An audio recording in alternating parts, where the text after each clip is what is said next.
Civilians में आप सभी का स्वागत है। पिछली कक्षा में हम लोगों ने झारखंड के जनजातीय विद्रोह के बारे में पढ़ा। आज की कक्षा में हम लोग देखेंगे स्वाधीनता आंदोलन और झारखंड। सबसे पहले उसमें देखेंगे 1857 की क्रांति, जिससे कि हम लोग सभी को पता है कि 1857 की क्रांति जो थी वो जिसे भारतीय विद्रोह या भारतीय स्वतंत्रता का पहला युद्ध भी माना जाता है और यह भारत के इतिहास की एक महत्वपूर्ण घटना थी। और इसका जो शुरुआत हुआ था वह 10 मई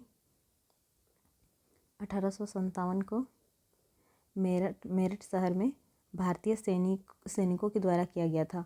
इसलिए इसे सैनिक विद्रोह भी कहा जाता है।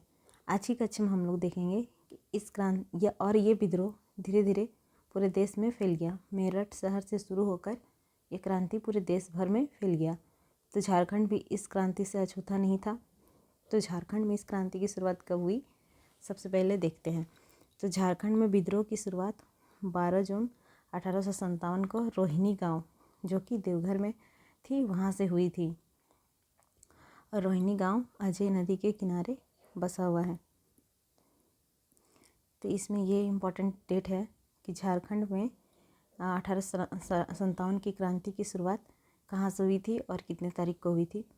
तो 12 जून 1857 को रोहिणी गांव से हुई थी। और इसके यहाँ पर क्या हुआ था, जो 32वीं रेजिमेंट की सेना यहाँ मौजूद थी रोहिणी गांव में, वहाँ के सैनिकों ने लेफ्टिनेंट नॉर्मन लेस्ली की हत्या कर दी थी, जिसके बाद यह विद्रोह बढ़ गया और एक इमाम खां नामक व्यक्ति पकड़ा गया इसमें कि हाँ, इसी ने विद्रोह शुरू किया था और उसे फांसी की सज़ा सुनाई दी गई। जिसके बाद रेजिमेंट का मुख्यालय रोहिणी से भागलपुर स्थानांतरित कर दिया। अब हम लोग देखते हैं यह विद्रोह देवघर से तो शुरू हुई थी, परंतु देवघर में ही नहीं रुका, बल्कि हजारीबाग, रांची, चतरा, पलामू अन्य जगहों में फैल गया। सबसे पहले हम लोग देखेंगे हजारीबाग में क्या हो रहा था उस समय। तो हजारीबाग में क्या हुआ कि जब दानापुर रेजिमेंट के सैनिकों ने विद्रोह किया तो रामगढ़ बटालियन, वहाँ के सैनिक भी उत्साहित हो गए और उन्होंने 30 जुलाई 1857 ईस्वी में विद्रोह कर दिया। और उस समय रामगढ़ बटालियन का मुख्यालय रांची था। और हजारीबाग में इस विद्रोह का नेतृत्व करता माधव सिंह तथा नादिर अली थे। उसके बाद ये विद्रोह करते हुए रांची क्षेत्र में पहुँचे। उनके साथ में जय मंगल पांडे भी शामिल हो गए और रांची में भी बहुत जमकर विद्रोह हुआ और उन्होंने रांची में कई कोठियाँ भी जला दी तथा गोस्नर चर्च को और तोप के गोले से उड़ा दिया और कैदियों को रिहा करके ले गए। अब देखिए, विश्वनाथ सहदेव, इन्हें झारखंड में 1857 के विद्रोह के प्रेरक के रूप में जाना जाता है। इन्होंने मुक्त वाहिनी सेना की स्थापना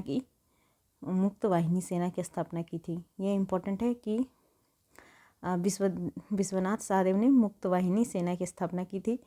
और गणपत राय, जो कि विद्रोहियों के सेनापति थे, व शेख भिखारी, जो इन्होंने मुक्त वाहिनी सेना का स्थापना की, उसके प्रमुख सैनिक भी थे गणपत राय और शेख भिखारी।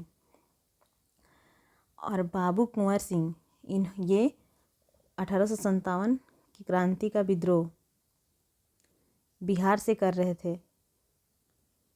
बिहार से कौन कर रहे थे? तो बाबू कुंवर सिंह। तो इन्होंने झारखंड में 1857 के विद्रोह को मार्गदर्शन प्रदान किया था। तो रांची में क्या हो रहा था कि जमावदार माधव सिंह, सूबेदार नादिर अली और जय मंगल पांडे ने मिलकर उनके नेतृत्व में सैनिकों ने विद्रोह किया और विश्वनाथ सहदेव मुक्त वाहिनी सेना की स्थापना की थी, जिसके प्रमुख सेना गणपत राय और शेख भिखारी भी थे। और बाबू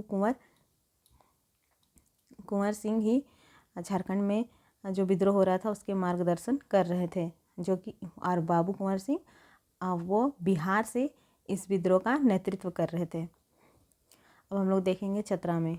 तो 2 अक्टूबर 1857 में चतरा में विद्रोह हुआ और 3 अक्टूबर 1857 को जो नादिर अली जयमंगल पांडे को गिरफ्तार कर लिया गया तथा कमिश्नर, उस समय चतरा में कमिश्नर सिम्पसन थे, उनके आदेश पर 4 अक्टूबर को 2 अक्टूबर को चतरा में विद्रोह शुरू हुआ।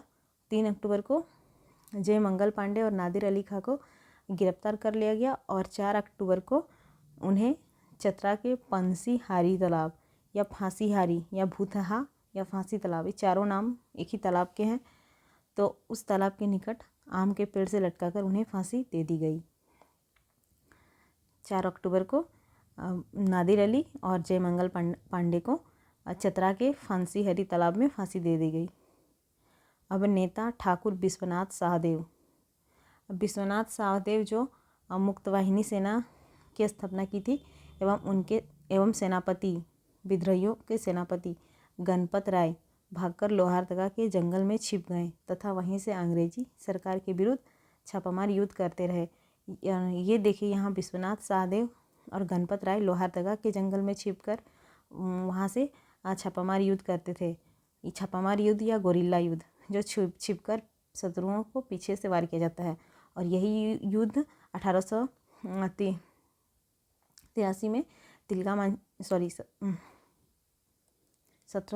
में तिलका मांझी द्वारा अंग्रेज़ों के विरुद्ध किया गया था छापामार युद्ध, लेकिन वो सुल्तानगंज की पहाड़ियों में किया गया था। सुल्तानगंज की पहाड़ियों में छुपकर तिलका मांझी अंग्रेज़ों के विरुद्ध छापामार युद्ध करते थे। अब 8 जनवरी 1858 को टैगोर हिल, जो कि रांची में है, उसके पास जमींदार उमराव सिंह और उसके दीवान, जो उमराव सिंह थे जमींदार, और उसके दीवान शेख भिखारी को फांसी दे दी गई। तो शेख भिखारी और उमराव सिंह को 8 जनवरी 1858 को टैगोर हिल के पास फांसी दे दी गई। इस फांसी स्थल का नाम टुंगरी फांसी या फांसी टुंगरी है, या फिर जाना जाता है इस नाम से। अब 16 अप्रैल 1858 को विश्वनाथ शाहदेव, जो मुक्तवाहिनी सेना के स्थापना किए थे और जिन्हें झारखंड के विद्रोह का प्रेरक भी माना जाता है, वो उनको, और 21 अप्रैल 1858 को गणपत राय को रांची जिला, जो कि सेनापति थे विद्रोहियों के, मुख्य द्वार के समीप कदम के पेड़ पर डाल्टन, छोटानागपुर के आयुक्त थे उस टाइम, डाल्टन के आदेशानुसार फांसी दे दी गई। तो यहाँ पे किसको किसको फांसी मिली सबसे पहले? तो सबसे पहले 4 अक्टूबर को चतरा में जयमंगल पांडे, जो कि रांची से नेतृत्व कर रहे थे, जयमंगल पांडे और नादिर अली खां,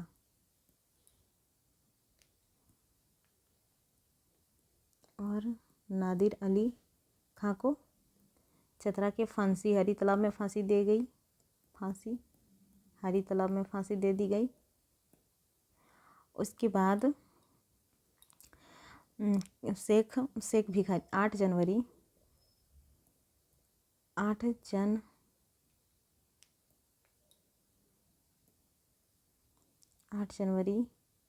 1858 को टैगोर हिल के पास शेख भिखारी तथा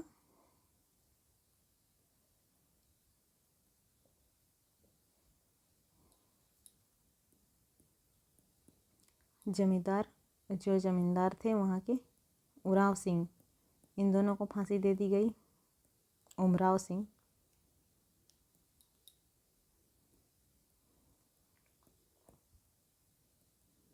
तथा अभी हम लोगों ने पढ़ा कि 16 अप्रैल 1858 को विश्वनाथ शाहदेव और 21 अप्रैल 1858 को गणपत राय को फांसी दे दी गई।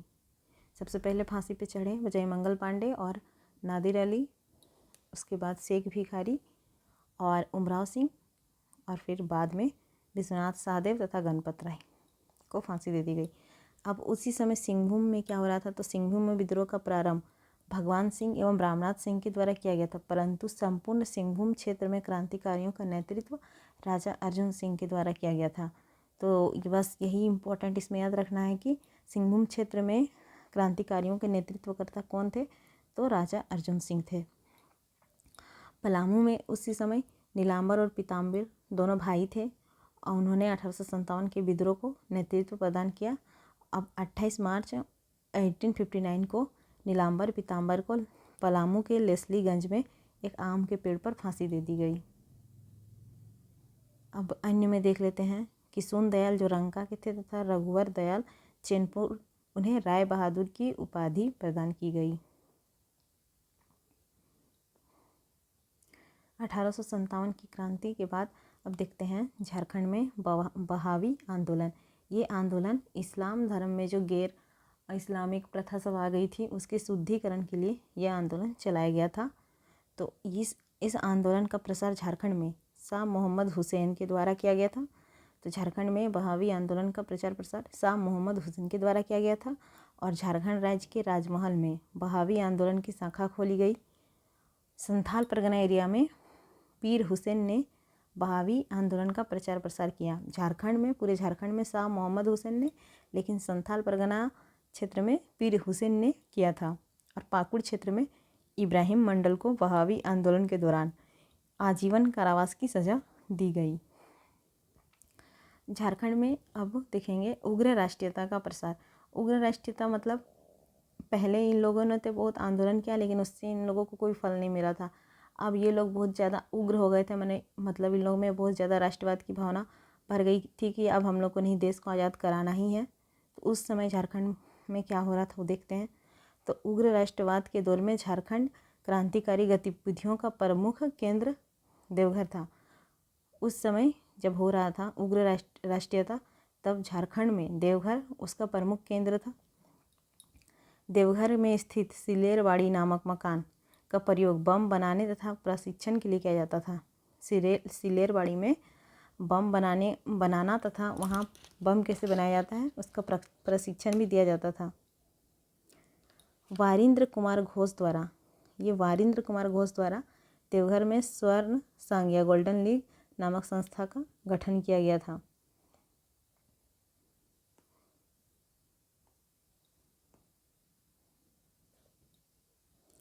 उन्नीस 1927 ईस्वी में देवघर षड्यंत्र केस में वीरेंद्र नाथ भट्टाचार्य के घर छापा मारकर हथियार तथा क्रांतिकारी साहित्य बरामद किया गया था। ये डेट इम्पोर्टेंट है। 1927 ईस्वी में क्या हुआ था कि देवघर में वीरेंद्र नाथ भट्टाचार्य के घर में छापा मारकर हथियार तथा क्रांतिकारी साहित्य बरामद किया गया था, जिसे देवघर षड्यंत्र केस के नाम से जाना जाता है। देवघर षड्यंत्र केस। वीरेंद्र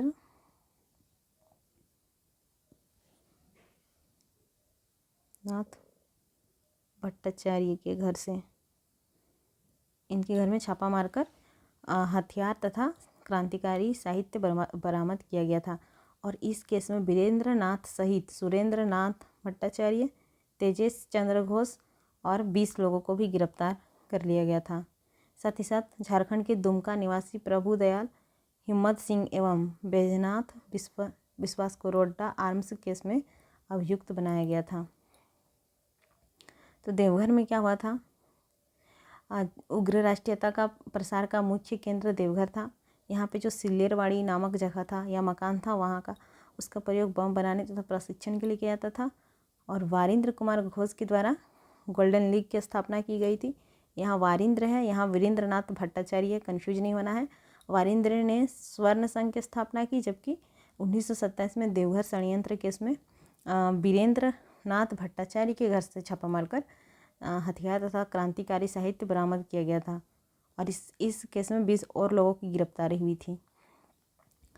अब हजारीबाग क्षेत्र में क्या हुआ था, तो 1913 ईस्वी में गिरिडीह में निर्मल चंद्र बनर्जी ने खंभों पर आवर स्वाधीन भारत शीर्षक के पर्चे चिपकाए थे।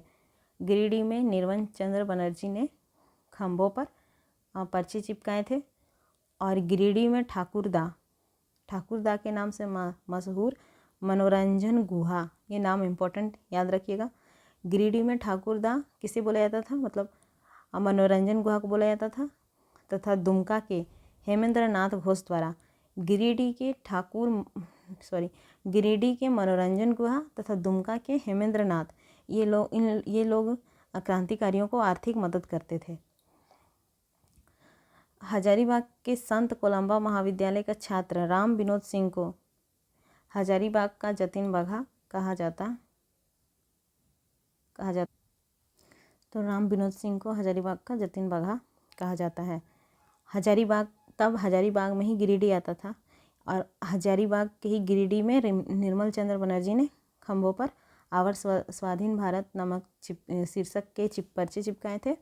और जो मनोरंजन गुहा है गिरिडीह के और दुमका के हेमेंद्र नाथ घोष, ये लोग क्रांतिकारियों को आर्थिक सहायता मुहैया कराते थे। तथा हजारीबाग के जो संत कोलंबा महाविद्यालय है वहाँ का स्टूडेंट राम विनोद सिंह, उन्हें हजारीबाग का जतिन बघा कहा जाता था। अब देखते हैं सिंहभूम में जमशेदपुर जगह पूर्वी सिंहभूम में ढाका मेमन सिंह तथा कलकत्ता के क्रांतिकारी आकर गुप्त प्रचार करते थे। आनंद कमल चक्रवर्ती ने चाईबासा से प्रकाशित तरुण शक्ति नामक क्रांतिकारी पत्रिका का संपादन किया था। ये आनंद कमल चक्रवर्ती है, उन्होंने तरुण शक्ति नामक क्रांतिकारी पत्रिका का संपादन किया था। और इस पत्रिका में ब्रिटिश सरकार के विरुद्ध बातें लिखी गई थी, जिसके कारण इन्हें गिरफ्तार भी किया गया था। आनंद कमल चक्रवर्ती को ब्रिटिश सरकार के विरुद्ध लिखने के खिलाफ इन्हें गिरफ्तार भी किया गया था। तो उग्र राष्ट्रीयता का झारखंड में प्रमुख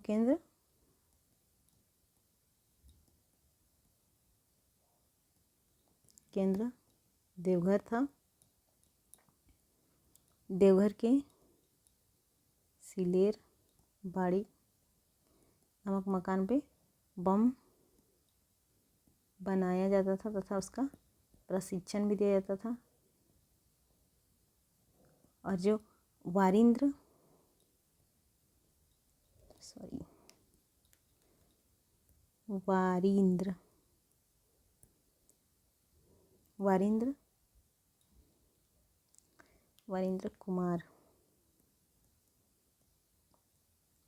कुमार घोष थे। इनके घर में छापा मारकर हथियार तथा क्रांतिकारी बुक या साहित्य बरामद किया गया। वारिंद्र कुमार के घर पे छापा मारा गया था। और वीरेंद्र नाथ भट्टाचार्य तथा 20 और आदमी थे। इन लोगों को देवघर षड्यंत्र केस में गिरफ्तार किया गया था। उसके बाद हम लोग देखा कि हजारीबाग में जो मतलब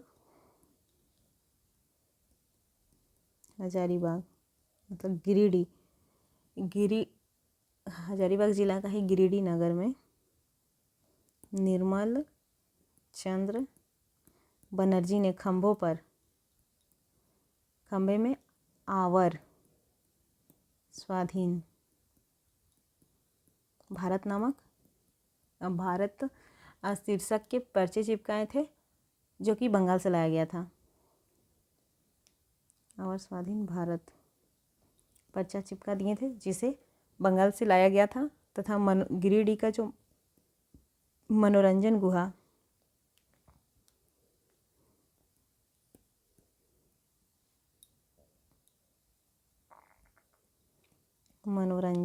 गुहा जिन्हें ठाकुरदा भी बोला जाता है, ठाकुरदा तथा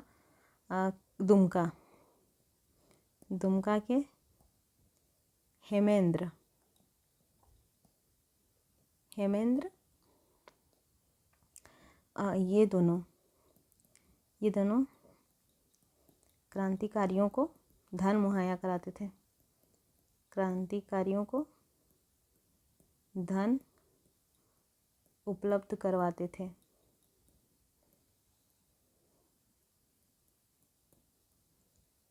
साथ ही साथ उसके बाद हम लोगों ने सिंहभूम के बारे में देखा कि सिंहभूम में जो जमशेदपुर है, मतलब पूर्वी सिंहभूम में जमशेदपुर, वहाँ पर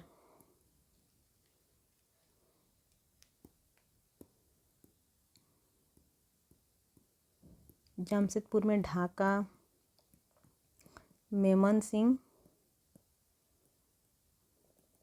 तथा कलकत्ता के विरोधी, मतलब विद्रोही, कलकत्ता के विद्रोही छुपकर यहाँ से प्रचार प्रसार किया करते थे। अब हम लोग देखेंगे महात्मा गांधी का झारखंड आगमन। इस सिलसिले में महात्मा गांधी बहुत बार झारखंड भी आए हैं। गांधी जी का राष्ट्रीय आंदोलन में प्रवेश 1917 ईस्वी में हुआ। राष्ट्रीय आंदोलन में प्रवेश 1917 ईस्वी में हुआ। गांधी जी पहली बार 3 जून 1917 को झारखंड आए तथा अंतिम बार 1940 में राष्ट्रीय कांग्रेस के 53वें अधिवेशन के सिलसिले में आए थे। श्याम कृष्ण सहाय जो कि लंदन में रहते थे, उन्होंने 1917 में गांधी जी को रांची आने का निमंत्रण दिया और 1917 को 3 जून 1917 को ब्रज किशोर बाबू के साथ पहली बार महात्मा गांधी का आगमन झारखंड में हुआ। इस दौरान गांधी जी श्याम कृष्ण सहाय के घर पर ही रुके थे और 4 जून को गांधी जी की पत्नी कस्तूरबा तथा उनके पुत्र देवदास और रामदास का भी आगमन हुआ। उड़ान बुक में खाली दिया है कि उनके पुत्र देवदास का आगमन हुआ और मनीष रंजन में दिया है देवदास और रामदास दोनों का आगमन हुआ। तो 3 जून को सबसे पहले श्याम कृष्ण सहाय के आमंत्रण पर गांधी जी ब्रज किशोर बाबू के साथ रांची आते हैं और श्याम कृष्ण सहाय के घर पर ही रुकते हैं। जिन्होंने इनविटेशन दिया था उन्हीं के घर पर रुकते हैं तथा फिर 4 जून को गांधी जी की पत्नी कस्तूरबा गांधी तथा उनके दोनों पुत्र देवदास और रामदास भी रांची आते हैं और श्याम कृष्ण सहाय के घर पर ही रुकते हैं और वे चंपारण आंदोलन के सिलसिले में झारखंड आते हैं और इस सिलसिले में वे 4 बार झारखंड आए।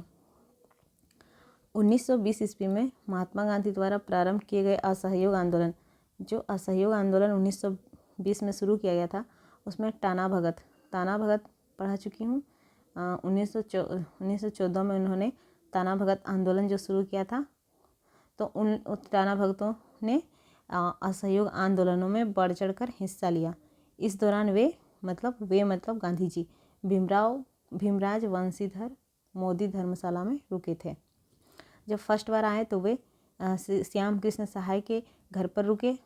उसके बाद जब वे 1920 में आए थे तो वे भीमराज वंशीधर मोदी धर्मशाला पर रुके थे।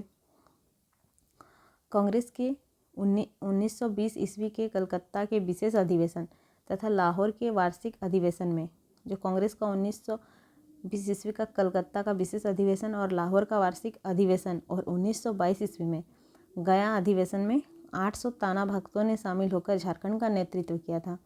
तो 1922 ईस्वी में गया अधिवेशन में 800 ताना भगत शामिल हुए थे और झारखंड क्षेत्र का नेतृत्व किए थे।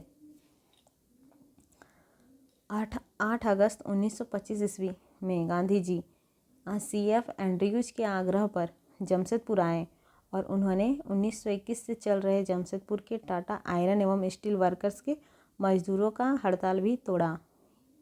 जो मजदूर हड़ताल कर रहे थे उनका हड़ताल भी गांधी जी ने तोड़ा। जमशेदपुर की एक सभा में देश बंधु स्मृति कोष हेतु गांधी जी को 5,000 रुपये भी प्रदान किए गए थे। और टाना भगतों ने सरदार पटेल द्वारा जो वारदोली में उन्होंने कर नहीं देने के लिए एक आंदोलन चलाया था, उस आंदोलन से टाना भगत भी प्रभावित हुए थे और उन्होंने भी ब्रिटिश सरकार को कर देना बंद कर दिया था। तो जिससे प्रभावित होकर गांधी जी को कई बार झारखंड आना पड़ा और गांधी जी 1940 ईस्वी में कांग्रेस के 53वें अधिवेशन में भाग लेने हेतु अंतिम बार रामगढ़ आए। तो सबसे पहले गांधी जी 3 3 जून 1917 को झारखंड आते हैं, वो भी श्याम कृष्ण सहाय के आमंत्रण पर, और उन्हीं के घर में रुकते हैं। और उनके साथ ब्रजकिशोर बाबू, कस्तूरबा गांधी, देवदास और रामदास भी रहते हैं। और 1920 में फिर महात्मा गांधी 1920 ईस्वी में महात्मा गांधी का जो असहयोग आंदोलन होता है, उससे टाना भगत लोग बढ़ चढ़कर हिस्सा लेते हैं। ये मैं बता चुकी थी टाना भगत आंदोलन में ही, कि महात्मा गांधी के किस आंदोलन से टाना भगत जुड़ते हैं, तो असहयोग आंदोलन। और इस दौरान में भीमराज वंशीधर मोदी धर्मशाला में ही रुकते हैं। उसके बाद जो 1922 ईस्वी में गया अधिवेशन हुआ था, उसमें भी टाना भगत शामिल होते हैं और झारखंड का नेतृत्व करते हैं। फिर 8 अगस्त 1925 को गांधी जी आते हैं, और जो वर्कर्स और कंपनी के बीच में जो हड़ताल चल रहा था, उस हड़ताल को भी गांधी जी तोड़ते हैं। तथा जमशेदपुर में एक सभा होती है, जहाँ पे गांधी जी के देश बंधु स्मृति कोष के लिए 5,000 रुपये भी प्रदान किया जाता है। और 1928 में सरदार वल्लभ भाई पटेल ने जो वारदोली में कर नहीं देने के लिए जो आंदोलन चलाया था, उसका समर्थन टाना भगतों ने किया था, जिसके कारण गांधी जी प्रभावित हो गए थे टाना भगत से, और उन्हीं कारणों से वे बहुत बार झारखंड भी आए। और गांधी जी का लास्ट आगमन 1940 में कांग्रेस के 53वें अधिवेशन में हुआ।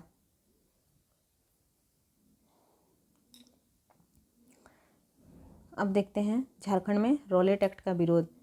रॉलेट एक्ट का विरोध पूरे देश भर के साथ साथ झारखंड में भी हो रहा था।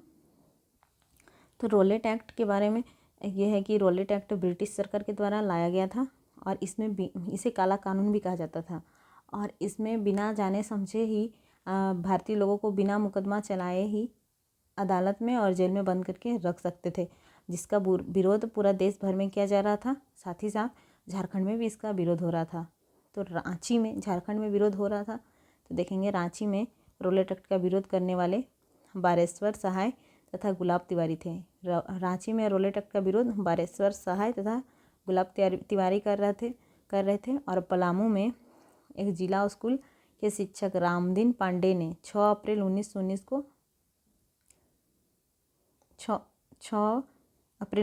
को 6 विद्यार्थियों के साथ उपवास रखा था। तो रांची में रॉलेट एक्ट का विरोध बारेश्वर सहाय कर रहे थे और गुलाब तिवारी, जबकि पलामू में एक शिक्षक थे रामदीन पांडे, अपने 6 स्टूडेंट के साथ इस एक्ट का विरोध कर रहे थे। अप्रैल 1916 ईस्वी में मौलाना आज़ाद कलकत्ता से आकर रांची में रहने लगे थे, और 8 जुलाई 1916 से लेकर 1919 तक मौलाना आज़ाद को रांची में 3 वर्ष तक नज़रबंद करके रखा गया था। 1919 ईस्वी में पलामू में जिला कांग्रेस कमेटी की स्थापना बिंदेश्वरी पाठक और भागवत पांडे ने की थी। जो पलामू में कांग्रेस कमेटी का स्थापना हुआ था, वो बिंदेश्वरी पाठक तथा भागवत पांडे के द्वारा किया गया था। और 1920 में रांची तथा हजारीबाग में कांग्रेस कमेटी का गठन किया गया। 1919 में पलामू में कांग्रेस कमेटी की गठन की गई, जिसकी स्थापना बिंदेश्वरी पाठक और भागवत राय ने की, जबकि 1920 में रांची तथा हजारीबाग में कांग्रेस कमेटी का गठन किया गया। अब देखते हैं असहयोग आंदोलन 1920 से 22। तो 1920 में ही झारखंड में भी असहयोग आंदोलन प्रारंभ हुआ। 1920 में पूरा देश में भी यही आंदोलन चला था, तब झारखंड में उसी समय ही शुरू हो गया। असहयोग आंदोलन में था कि हम लोगों को ब्रिटिश सरकार के कोई भी सामान को यूज नहीं करना है, हम लोग को स्वदेशी चीज़ अपनाना है, मतलब हम लोग को ब्रिटिश सरकार के कोई भी सामान सहयोग नहीं करना है, इसलिए इसका नाम असहयोग आंदोलन था। असहयोग आंदोलन के समय गांधी जी पुनः झारखंड आए, फिर इस समय वो झारखंड आते हैं, और इस आंदोलन में टाना भगतों ने अपना योगदान दिया, मैं पीछे बता चुकी हूँ। असहयोग आंदोलन का एक मुख्य उद्देश्य था शिक्षण संस्थानों का बहिष्कार करना, जो अंग्रेजी शिक्षण संस्थान थे उनका बहिष्कार करना, अतः पूरे देश में स्वदेशी स्कूल कॉलेजों की स्थापना की जा रही थी। इसी क्रम में रांची, चतरा, गिरिडीह, पलामू, धनबाद, लोहरदगा में राष्ट्रीय विद्यालय खोला गया, और इस आंदोलन का केंद्र रांची था, लेकिन राज्य के अन्य भागों ने भी हिस्सा लिया था। असहयोग आंदोलन का केंद्र रांची था, लेकिन अन्य भाग भी हिस्सा लिए थे, जिसमें रांची के बारे में देखते हैं। तो इस आंदोलन के दौरान रांची व लोहरदगा में राष्ट्रीय विद्यालय की स्थापना की गई, और पलामू में क्या हुआ, तो पलामू के आदिवासी नेता धनी सिंह खरवार ने जंगल को काटकर कपास की खेती शुरू की। गांधी जी ने कहा था, तो पलामू का जो आदिवासी नेता है धनी सिंह, उन्होंने जंगल को काटकर कपास की खेती की, क्योंकि गांधी ने अपने एक अधिवेशन में कहा था कि कपास बो, चरखा चलाओ, कपड़ा बुनो, छोटा नागपुर आज़ाद हो जाएगा। जिससे प्रेरित होकर ही धनी सिंह ने जंगल को कटाई करके कपास की खेती शुरू की और स्वयं को पलामू का राजा घोषित कर दिया। तो रांची में क्या हुआ था, रांची में आंदोलन के दौरान राष्ट्रीय विद्यालय की स्थापना की गई, रांची और लोहारदगा में, जबकि पलामू में धनी सिंह ने स्वयं को राजा घोषित कर दिया। और इसी आंदोलन के दौरान कांग्रेस ने डाल्टनगंज, जो कि पलामू में है, वहाँ पे भी एक राष्ट्रीय विद्यालय खोला, जिसके प्रधानाध्यापक बिंदेश्वरी पाठक को बनाया गया। उसके बाद आते हैं हजारीबाग में। उस समय क्या हो रहा था, तो बिहार स्टूडेंट कॉन्फ्रेंस का 16वां अधिवेशन, बिहार स्टूडेंट कांग्रेस का 16वां अधिवेशन चल रहा था। कितने तारीख को, तो 5-6 अक्टूबर को। तो हजारीबाग में सरला देवी की अध्यक्षता में हुआ और इस कॉन्फ्रेंस को बजरंग सहाय, कृष्ण वल्लभ सहाय और राम नारायण सिंह आदि ने संबोधित किया, तथा ये सब भी असहयोग आंदोलन से जुड़े हुए थे।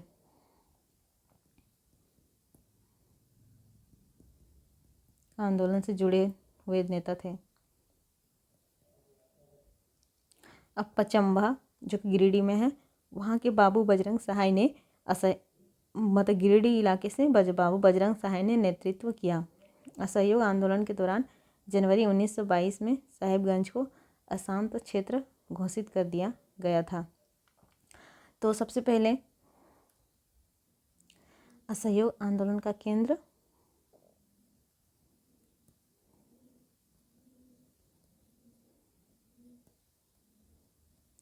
जो कि रांची था और इस आंदोलन का मुख्य उद्देश्य यह भी था, बहुत सारे उद्देश्य थे, लेकिन इसमें एक शामिल था कि ब्रिटिश स्कूलों को बंद करके स्वदेशी स्कूल कॉलेजों की स्थापना करना। तो सबसे पहले रांची में राष्ट्रीय विद्यालय खोला गया, की स्थापना की गई। रांची के बाद पलामू में जो खरवार नेता धनी सिंह थे, उन्होंने खेतों को साफ सफाई करके कपास की खेती की तथा स्वयं को राजा घोषित कर दिया तथा कपास की खेती की। उसके बाद जो सरला देवी थी,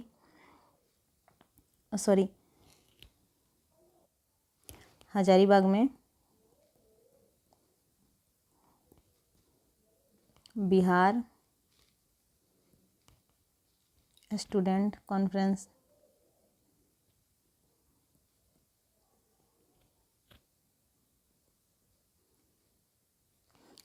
की अध्यक्षता सरला देवी के द्वारा किया गया।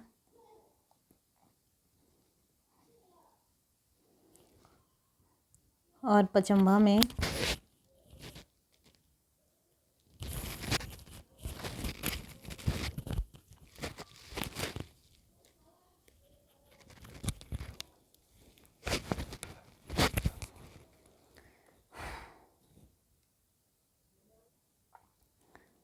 हजारीबाग में बिहार स्टूडेंट कॉन्फ्रेंस सरला देवी के द्वारा किया गया तथा पचम्बा में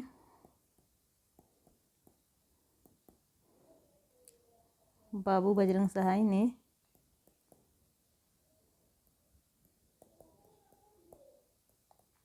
नेतृत्व प्रदान की असहयोग आंदोलन की। आज की क्लास में बस इतने ही।